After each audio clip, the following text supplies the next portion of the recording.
Good morning student. आज हम लोग रेखा के बारे में पढ़ेंगे। रेखा क्या होती है और उसका क्या महत्व होता है चित्रकला में, इसके बारे में हम लोग पढ़ेंगे। रेखा जो होती है, कोई भी रूप निर्माण करते हैं तो उसमें रेखा का विशेष महत्व होता है। प्रत्येक चित्र संयोजन में चित्रकला का जो चित्रकार होता है उसकी निपुणता ही रेखा के द्वारा ही विशिष्टता प्रदर्शित होती है। तो रेखा एक ऐसी सशक्त कार्य, आप कह सकते हैं सशक्त चीज है जो जिसके द्वारा चित्र का निर्माण होता है। इसमें जो जहाँ आकार, रंग, टेक्सचर आदि का महत्व होता है, वहीं रेखा भी एक सुसज्जा का माध्यम होता है। तो आज हम लोग रेखा के बारे में पढ़ेंगे कि रेखा कितने प्रकार की होती है और इसका क्या महत्व होता है। रेखा जो होती है वो दो बिंदुओं के बीच की दूरी को हम लोग रेखा कहते हैं। दो बिंदुओं के बीच की दूरी को रेखा कहते हैं। रेखा में लंबाई होती है, रेखा में लंबाई होती है, चौड़ाई नहीं होती है, चौड़ाई नहीं होती है। रेखा लंबी होती है लेकिन इसकी चौड़ाई नहीं होती है और यह ज्यामितीय सिद्धांत पर आधारित होती है। ज्यामिति जो इसका जो सिद्धांत होता है वो ज्यामिति होता है, ज्यामिति होता है।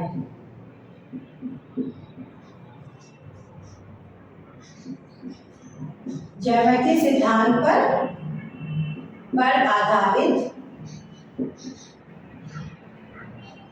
आधारित है। तो रेखा जो है ज्यामिति सिद्धांत पर आधारित है। इसके जहाँ विभिन्न यंत्रों की सहायता से हम लोग रेखाओं का प्रयोग करते हैं, जैसे कि स्केल के माध्यम से या प्रकार के या जो अन्य माध्यम होते हैं उसके द्वारा हम लोग रेखाएं खींचते हैं। रेखा दो प्रकार की होती है, रेखा दो प्रकार की होती है। नंबर एक सरल रेखा जो कि इस तरह की होती है। नंबर दो वक्र रेखा जो इस तरह से होती है, ये वक्र रेखा होती है। तो ये दो प्रकार की रेखा होती है, एक सरल रेखा होती है, दूसरी वक्र रेखा होती है। अन्य इसके अलावा भी अन्य कई प्रकार की रेखाएं होती हैं, उनके बारे में भी हम लोग पढ़ लेते हैं कि अन्य और कौन कौन सी रेखाएं होती हैं। तो सबसे पहले आती है हमारी क्षैतिज रेखा। क्षैतिज रेखा जो क्षैतिज रेखाएं होती हैं वो समतल में जो आधार होता है वो समांतर सीधी रेखाएं होती हैं। जो रेखा समतल में आधार में समांतर सीधी रेखा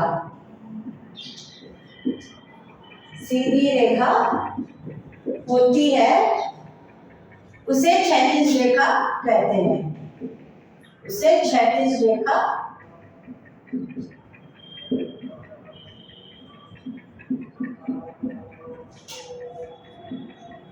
कहते हैं।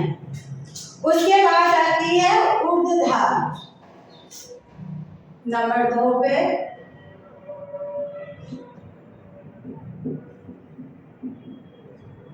ऊर्ध्वाधर रेखाएं वो रेखाएं होती हैं जो समतल में आधार होकर ऊपर लंबवत रेखाएं होती हैं। जो समतल के आधार के ऊपर लंबवत रेखा होती है। उसे हम लोग ऊर्ध्वाधर रेखा कहते हैं। जैसे इस तरह की ये समतल से ऊपर की ओर उठती हुई लंबवत रेखाएं होती है, उसे ऊर्ध्वाधर रेखा कहते हैं। इसके बाद आती है समांतर रेखाएं। नंबर 3 पर समानांतर रेखा। ये रेखा उस तरह की होती है जो रेखाएं एक ही समान समतल पर आपस में बराबर की दूरी पर होती है। जो रेखा समतल पर एक ही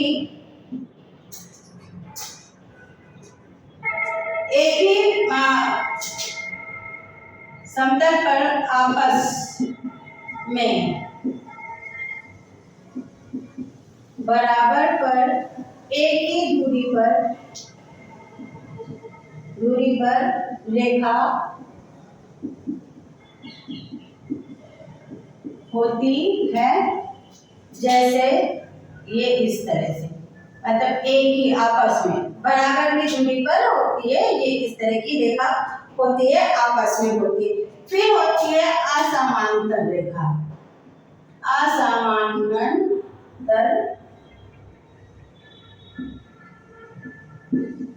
रेखा, ये जो रेखा होती है, जो दो सीधी रेखाएं होती हैं और एक कोण किसी बिंदु में आपस में से मिल जाती हैं, लेकिन असमांतर होती हैं। जैसे ये एक इस तरह जाती है और दूसरी ये इस तरह से जाती है, तो ये असमांतर रेखाएं होती हैं। उसके बाद आती है हमारी नंबर 5 पे आती है तिरछी रेखाएं।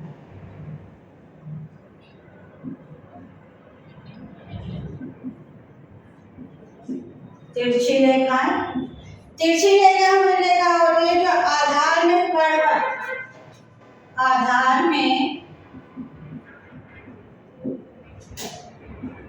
कर्णवत जो रेखा होती है, खींची गई रेखा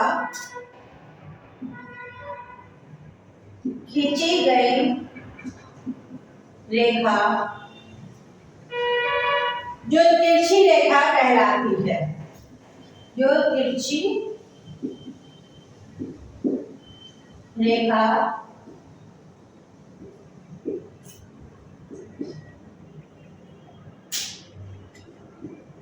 कहलाती है, इस तरह से ये आपकी तिरछी रेखा होती है, यानी कि एक कोण इस तरह बनता है और एक कोण इस तरह बनता है, तो ये तिरछी रेखा कहलाती है। इसके बाद आती है झुकी हुई रेखा।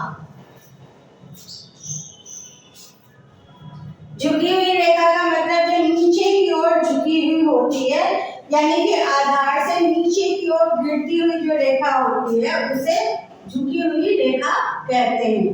झुकी हुई रेखा, यानी कि ये गई है और ये नीचे की तरफ इस तरह झुक गई है, तो ये आधार से नीचे की ओर झुकी हुई रेखा होती है, उसे झुकी हुई रेखा कहते हैं। फिर इसके बाद आती है कुंडली रेखा। कुंडली रेखा आप लोगों ने देखा होगा, कहते हैं कुंडली की तरह जो होती है, कुंडली भी आप लोगों ने देखा होगा।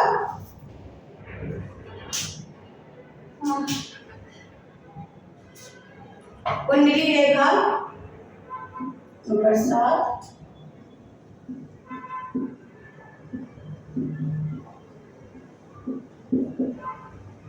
कुंडली रेखा जो इस तरह से होती है, ये ऐसे गोल गोल गोल गोल, ये इस तरह से जो होती है वो कुंडली रेखा होती है। फिर इसके बाद आती है नंबर 9 पे एक कुंजीय रेखा। एक कुंजीय रेखा, एक कुंजीय रेखा का अर्थ होता है एक बिंदु से समांतर रेखाओं की ओर जाने वाली जो रेखाएं होती हैं, जो एक दिशा की कुंजीय रेखा कहते हैं। और इस प्रकार की जो रेखा होती है, उसमें जो रेखाओं का अर्थ होता है, जैसे कि एकाग्रता, शोभा, स्वच्छंदता और जो निपुणता होती है, अभिलाषा के भाव होते हैं, वो प्रकट होते हैं, तो इसे एक कुंजीय रेखा कहा जाता है। ये इस तरह से होती है, ये एक कुंजीय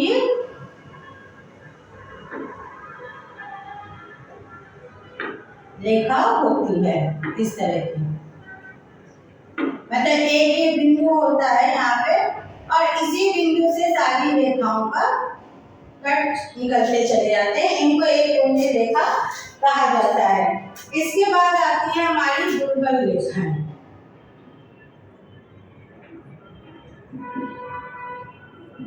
दुर्बल रेखाएं, दुर्बल रेखाओं का मतलब होता है कि जब रेखा खींचने में सभी स्थानों पर समान दबाव ना हो तो उसको हम लोग दुर्बल रेखाएं कहते हैं और उसका कोई ज्ञान भी ना हो। जैसे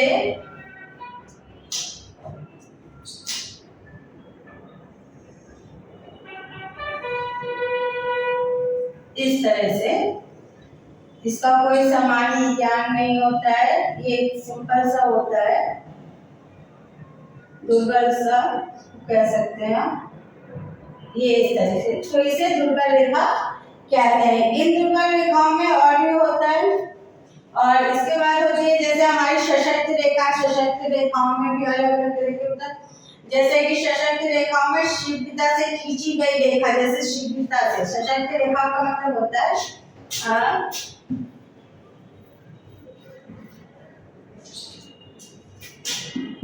नंबर 11 पे सशक्त रेखा, जो मतलब होता है शीघ्रता से खींची गई, यानी कि जो फ्लो में जो कोई लाइन खींची जाती है तो उसे शीघ्रता से खींची गई रेखा कहते हैं, तो उसे सशक्त रेखा कहते हैं। फिर उसके बाद आता है कठोर रेखा, नंबर 12 पे कठोर रेखा। कठोर रेखा मतलब बहुत हार्डनेस होती है, ये इस तरह से ऐसे कठोरनेस आती जाती है, तो उसको हार्डनेस या कठोर रेखा कहा जाता है। तो आज हम लोगों ने तो पढ़ा है कि रेखा कितने प्रकार की होती है और इन रेखाओं का क्या महत्व होता है कला में, तो इसके बारे में हम लोग और भी इसके बारे में नेक्स्ट वीडियो में पढ़ेंगे। Thank you.